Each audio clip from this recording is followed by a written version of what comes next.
भी मैंने कहा कि जालिमों मोदी आ रहा है, तो जालिमों मोदी आ गया है। 3 स्टेट्स में मोदी जीत गया है और ये जो इलेक्शन है, दरअसल ये इंडिकेशन है जनरल इलेक्शंस की, आने वाले इलेक्शन में कि मूड कैसा है। भारत में शिद्दत पसंद फिर जीत गए। भारत में रियासती असम्बलियों की हालिया इलेक्शन में मोदी एक बार फिर आगे। मध्य प्रदेश, छत्तीसगढ़ और राजस्थान में भारतीय जनता पार्टी ने मुखालफिन को पीछे छोड़ दिया। कि मोदी साहब जैसा उनको एक लीडर जो नेशनलिस्ट है, उन्होंने उनको लीड किया और आगे भी मजीद लीड कर रहे हैं। इकॉनमी 5वें नंबर पर है। उनकी मुझे अभी तक उनके अल्फाज याद है कि मैं गारंटी करता हूं कि वो will touch the number 3। Rajasthan है, तेलंगाना है, छत्तीसगढ़ है, इन स्टेट्स में जो बीजेपी है, Bharatiya Janata party prime minister Modi की, वो बड़ी लैंडस्लाइड विक्ट्री के साथ जो है वो जीत गई है। और एक बार फिर मोदी जी चुनौती बनकर के सामने आकर खड़े हो गए। टाइगर 3 देखी जा रही है, मूवी देखी जा रही है, जवान देखी जा रही है, लेकिन उनकी तरक्की के बारे में बिल्कुल छुपाया जाता है, हाइड किया जाता है। हिंदुओं से इतनी नफरत है तो उनकी मूवीज क्यों देखते हैं आप? डॉक्टर जयशंकर ने उस प्रेस कॉन्फ्रेंस में कहा था, जो कि लगता अजीब सा था उस वक्त, उन्होंने उसमें कहा था कि America is not the only super power any more. So basically Bharat जो है वो रीजनल पावर से निकलकर आगे trying to make their space among the top 5। Bharat is rising as a regional state, बल्कि अब तो मैंने जिस तरह बताया रीजनल से आगे निकलकर 73 इयर्स का ओल्ड बाबा जी हैं, लेकिन उनको ऐसा हाथ और पल्स है यूथ, जवानों पे, बूढ़ों पे, खवातीन पे। How do you see, how is it going to impact and affect the South Asian politics and international politics अगर वो वजीर आजम बन जाते हैं, and the way he is going in that direction? Sir नमस्कार दोस्तों, जैसा कि आपको पता है भारत में इलेक्शन चल रहे हैं और उनका परिणाम स्वरूप ये पता चलता है कि भारतीय जनता पार्टी बीजेपी बहुत ही ज़्यादा 3 स्टेट में जीत रही है और बहुत ही ज़्यादा टॉप पर चल रही है। लोगों में भी सबसे ज़्यादा इसी पार्टी का क्रेज़ है और वह लोग भी सबसे ज़्यादा यही चाहते हैं कि बीजेपी आए। इसके साथ ही पाकिस्तानी इस चीज़ पर अपनी टिप्पणी दे रहे हैं, इस चीज़ पर कमेंट कर रहे हैं कि वो नहीं चाहते हैं कि बीजेपी आए या बीजेपी की सरकार बने, फिर से मोदी आए, क्योंकि मोदी जी ने जितना ज़्यादा यहाँ पे यहाँ पे इतना काम किया है, इतना आगे ले गए हैं इंटरनेशनल लेवल पे भी और डोमेस्टिक लेवल पे भी इतना काम किया है कि जनता उन्हीं को चाहती है कि वही जब तक है तब तक वही आए, बीजेपी आए और मोदी जी हमारे प्रधानमंत्री बने। तो 3 स्टेट में तो वो जीत रहे हैं, लेकिन आगे भी इलेक्शन जैसे जैसे चलेंगे हम देखेंगे कि बीजेपी ही सारे स्टेट में सबसे ज़्यादा जीत रही है और आगे बढ़ रही है, क्योंकि उन्होंने काम भी किया है। लोगों को दिखता है कि कांग्रेस की जब सरकार थी तो कितना ज़्यादा हम लोग पिछड़े हुए थे, इंटरनेशनल लेवल पे हमारी कोई वजूद नहीं था, कोई हमें जानता नहीं था, सब एक गरीब देश की तरह हमें देखते थे। लेकिन आज वही हर बड़े छोटे ओकेज़न पे इंडिया को आगे रखा जाता है, बुलाया जाता है, बड़े बड़े ग्रुप्स में उनको ज्वाइन किया जाता है, प्रधानमंत्री को एज अ चीफ गेस्ट बुलाया जाता है। तो इसको देखते हुए पाकिस्तान मीडिया भी बहुत ज़्यादा दुख में है कि पीएम मोदी क्यों आ रहे हैं दोबारा से। तो चलिए देखते हैं क्या रिएक्शन है उनका इस चीज़ पे। चलते हैं पाक मीडिया की ओर। भी मैंने कहा कि जालिमों मोदी आ रहा है, तो जालिमों मोदी आ गया है।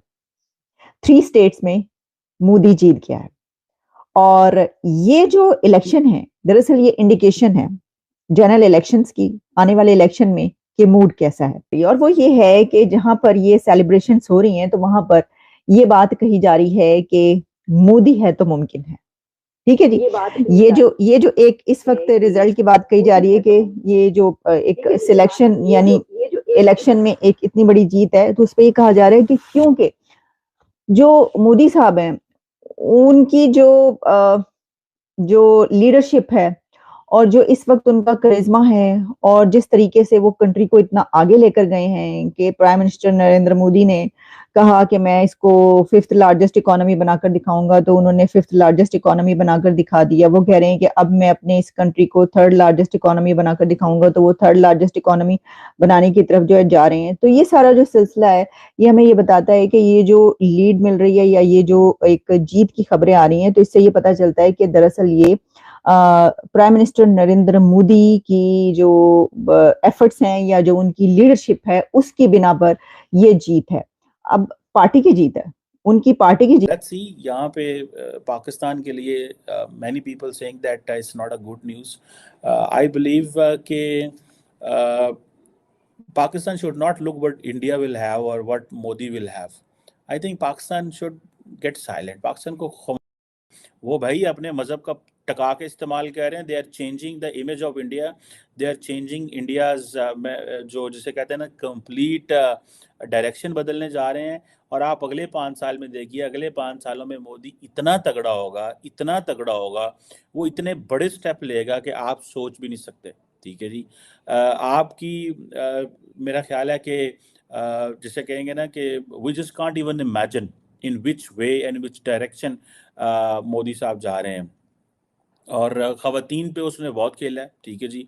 और टिका के उन्होंने ख़वातीन पे वोट लिया है, जो कि नॉर्मली आम लोग नहीं कर सके इन टर्म्स ऑफ. ठीक है जी. और ख़वातीन को ज़्यादा वो लोग नहीं करते, लेकिन उन्होंने किया है. और ये अब ग्रैंड विक्ट्री मनाएंगे बड़े पैमाने पे. वो जो मोदी अब देखिए इंटरनेशनल इमेज बना दिया, इकोनॉमी. सो कुछ भी ऐसा नहीं है जो कांग्रेस, आम आदमी पार्टी और वो ना. और जिस तरीके से उन्होंने COP 28 के अंदर इंडिया को रिप्रेजेंट किया है, फ्रंट लाइन पे खड़े थे. एक साइड पर होस्ट थे, कतरी थे किंग, और दूसरी साइड पे जॉर्डेनियन किंग खड़े थे.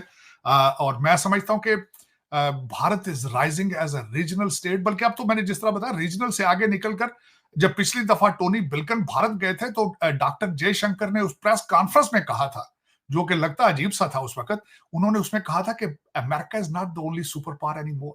सो बेसिकली भारत जो है वो रीजनल पावर से निकलकर आगे trying to make their space among the top 5, जो जिनको कहा जाता है कि 5 बड़ी पावर्स हैं. तो मैं समझता हूं कि आज मोदी साहब जो हैं वो आज 6 बजे शाम अपने पार्टी के हेडक्वार्टर न्यू दिल्ली भी जाएंगे. आज मैं जब सुबह उठा हूं तो जो इंटरनेशनल मीडिया है उसमें ब्लूमबर्ग है, BBC है, अल जजीरा है, फ्रांस 24 है, वॉइस ऑफ अमेरिका है. लेकिन अफसोस के साथ है कि बॉर्डर के इस पार न्यू दिल्ली से 100 किलोमीटर के ऊपर किसी को कोई पता नहीं है कि रीजन में क्या हो रहा है. अफसोस. ये मैं इस पे I will record my protest. हमारे मीडिया ने उसको भारतीय इलेक्शन को कंप्लीटली अबैंडन कर दिया है. सिर्फ देखा जा रहा है तो टाइगर 3 देखी जा रही है, मूवी देखी जा रही है, जवान देखी जा रही है, लेकिन उनकी तरक्की के बारे में बिल्कुल छुपाया जाता है, हाइड किया जाता है. हिंदुओं से इतनी नफरत है तो उनकी मूवीज क्यों देखते हैं आप? और एक बार फिर मोदी जी चुनौती बनकर के सामने आकर खड़े हो गए. अब बात आती है रोहित भाई कि राहुल गांधी ने तो पत्रकारों से भी उनके धर्म के बारे में पूछ लिया था और कास्ट के बारे में पूछ लिया था अपने प्रेस कॉन्फ्रेंस में. ओबीसी का फंडा लगाया, मुस्लिम्स का फंडा लगाया, रिलीजन, जात पात, धर्म को डिवाइड एंड रूल करने का फंडा लगाया. सारे मतलब इतनी ज्यादा उन्होंने खिचड़ी पका दी. अवैसी को वोट मत देना क्योंकि वो सीधा बीजेपी में जाएगा. अरे इसको वोट मत देना नहीं तो सीधा बीजेपी में जाएगा. मुसलमानों देखो तुम बर्बाद हो जाओगे, तुम नमाज नहीं पढ़ पाओगे, तुम कुर्बानी नहीं कर पाओगे, तुम भैंसा नहीं खा पाओगे, तुम कांग्रेस को वोट दो. क्या हुआ? जनता डेवलपमेंट चाहती है, जनता काम चाहती है, जनता देख रही है एक अकेला सब पे भारी.